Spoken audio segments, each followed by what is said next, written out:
جو جج صاحبان 6 جج صاحبان چیف جسٹس شہزاد احمد خان صاحب نے دیے تھے نام جن کے بطور الیکشن ٹرائیبیونل، اس میں سے 4 جج صاحبان کو موجودہ چیف جسٹس عالیہ نیلم نے خود فارغ کر دیا ہے، یعنی کہ چیف الیکشن کمشنر کے ساتھ ایک ملاقات میں 6 میں سے 4 جج صاحبان کے نام واپس لے لیے گئے ہیں۔ اب یہ 4 جج صاحبان وہ ہیں جو مقدمے سن رہے تھے، الیکشن اپیلیں سن رہے تھے، اور ان کے بارے میں عام تاثر یہ ہے ہم وکلاء میں کہ بہت آزاد منش ہیں، یہ خوف میں نہیں آتے، دباؤ میں نہیں آتے، تو یہ ہمیں افسوس ہے کہ ان 4 جج صاحبان کے نام واپس لیے گئے ہیں بظاہر کوئی وجہ بتائے بغیر۔ اور اس سے اب کیا اثر ہوگا الیکشن پٹیشنز پر، یہ ہمارے سامنے ہے۔ ہم سمجھتے ہیں کہ اس بات کا اچھا اثر نہیں ہوگا۔ ان 4 جج صاحبان کو قائم رکھنا چاہیے تھا جن کے نام چیف جسٹس شہزاد احمد خان صاحب نے دیے۔ ہمیں افسوس ہے کہ 4 ججوں کے نام واپس لے لیے گئے۔ ساتھ ہی الیکشن کمیشن نے آج یہ کہا کہ اب قانون میں ترمیم ہو گئی ہے اور ہم آئندہ ریٹائرڈ جج لگائیں گے الیکشن کے معاملات سننے کے لیے۔ یہ سراسر ہماری نظر میں بدنیتی پر مبنی ہے۔ یہ قانون سازی جو ہے آئین سے متصادم ہے۔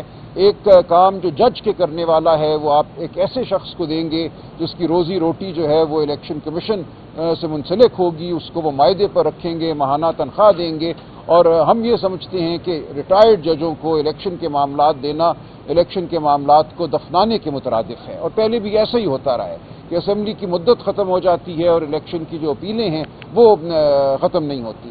تو یہاں یہی منصوبہ نظر آ رہا ہے، اور اس منصوبے کے خلاف بھی ہم ہائی کورٹ جا چکے ہیں۔ ریٹائرڈ ججوں کی تعیناتی کے حوالے سے بھی پٹیشنیں دائر ہیں، ان میں ہم دیکھتے ہیں کیا فیصلہ ہوگا، اور یہ معاملہ واپس سپریم کورٹ میں آتا ہے تو کیا فیصلہ ہوگا۔ تو اس لیے اس وقت جو صورتحال ہے الیکشن معاملات کے حوالے سے، الیکشن ٹرائیبیونلز کے حوالے سے، خاص طور سے پنجاب میں وہ تسلی بخش نہیں ہے۔ آج ایک فیصلہ تو آ گیا، لیکن اس فیصلے کا نتیجہ جو ہے ہمارے سامنے آئے گا، اور بالخصوص یہ ریٹائرڈ جج اگر قائم رہتے ہیں بطور الیکشن ٹرائیبیونل تو پھر مجھے کوئی توقع نہیں ہے انصاف کی۔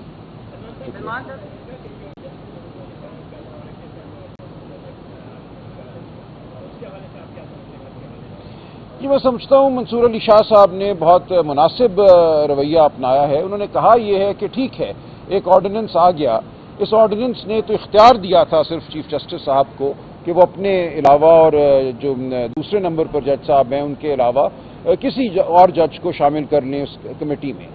اس کا یہ مطلب نہیں تھا کہ ضرور تیسرے نمبر پہ جو سینیورٹی کے لحاظ سے جج ہیں منیب اختر صاحب ان کو باہر کیا جاتا، اور جو چوتھے نمبر پر جج صاحب ہیں ان کو شامل کیا جاتا، جبکہ منیب اختر صاحب نے کوئی معذرت نہیں کی تھی، وہ کمیٹی میں اپنا کام کر رہے تھے۔ تو انہوں نے بطور احتجاج یہ کہا ہے کہ آئندہ وہ اس کمیٹی کے کسی اجلاس میں شامل نہیں ہوں گے، لیکن بہرحال کمیٹی کے اجلاس تو ہوتے رہیں گے۔ 2 جج صاحبان بیٹھ کر اب بینچ بنائیں گے، اور ہم وہیں واپس آ گئے ایک منٹ تو ہم وہیں واپس آ گئے جہاں چیف جسٹس صاحب ہی کی جو رائے ہے اس کو فوقیت حاصل ہوگی۔ دیکھیں کہا یہ گیا تھا کہ بینچ بنانے کا جو عمل ہے اس میں چیف جسٹس کو فوقیت حاصل نہیں ہونی چاہیے، 3 سینئر جج جو ہیں ان کی رائے جو ہے وہ ہونی چاہیے۔ اب ہم واپس وہیں آ گئے کہ چیف جسٹس صاحب اور ان کے نامزد کردہ چوتھے نمبر پہ جو سینیورٹی میں جج ہیں ان کے اتفاق رائے سے بینچ بنیں گے۔ جی ضرورت اس لیے پیش آئی کہ اب پھر ہمارے سپریم کورٹ میں، اور یہ ماضی میں بھی ایک رہا ہے سانحہ، کہ ججوں کے گروپ بن جاتے ہیں، ہم خیال جج جو طاقت کے ساتھ چلنا چاہتے ہیں اور وہ جج جو طاقت کے خلاف مزاحمت کرنا چاہتے ہیں۔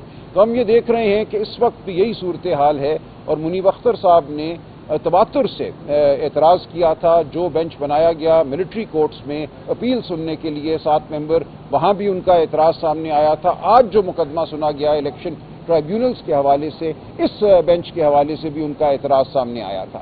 تو منیب اختر صاحب کا مسلسل یہ تقاضا تھا یا رائے تھی کہ ہمیں بینچ جو ہیں وہ ایسے نہیں بنانے چاہیے جن میں صرف وہی جج صاحبان ہوں جن کے بارے میں یہ تاثر ہے، یہ درست ہو یا نہ ہو، تاثر ہے کہ وہ حکومت کے حمایتی ہیں یا طاقتور طبقوں کے حمایتی ہیں۔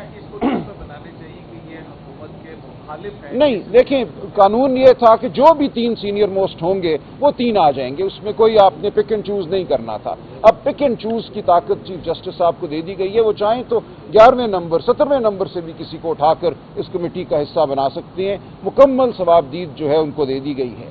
تو یہ سر یہ بتائیے گا بھی نہیں پتا چل رہا کہ وہ آ رہے ہیں یا نہیں آ رہے، چیف جسٹس قاضی صاحب بھی گھر جا رہے ہیں کہ نہیں جا رہے؟ دیکھیں ظاہر ہے اس کا تعلق تو آئینی ترامیم سے ہے نا. اگر آئینی ترامیم جو یہ چاہتے ہیں، جو مسودے سامنے آئے ہیں وہ ہو جاتی ہیں تو پھر تو چیف جسٹس سپریم کورٹ کا اختیار بہت ہی محدود ہو جائے گا. اس کے بعد منصور علی شاہ